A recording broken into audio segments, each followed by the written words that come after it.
Po natáčaní v Rakúsku, v Maďarsku a v Bojniciach zavítal filmový štáb snímky Svet bez konca aj do Košíc.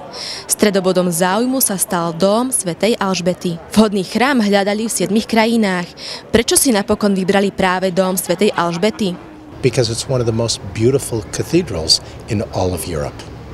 Filmári dostali od mesta k dispozícii 1700 štvorcových metrov na hlavnej ulici. Slovenských hercov vo filme nenájdete, do kostýmov sa však obliekla stovka slovenských komparzistov. World Without End is the second novel in a series of historical novels by the author Ken Follett.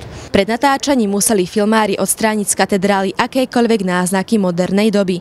Či už išlo o televízne obrazovky, reproduktory a dokonca aj samotnú elektroinštaláciu. Preč musel aj koberec a oltár, ktorý dobovo nezapadal do scenára. Na tvorbe filmu sa podieľajú veľmi známe mená. Napríklad výkonný producent Sir Ridley Scott, ktorý režíroval Oscarový film Gladiátor. Objavuje sa tu taktiež herečka známa najmä zo seriálu Sex v meste Cynthia Nixon a mnohí ďalší známi herci. Film uzrie svetlo sveta v júli 2012. Licenciu na jeho odvysielanie si už odkúpilo 22 krajín. Zuzana Čorbová, Študentská televízia.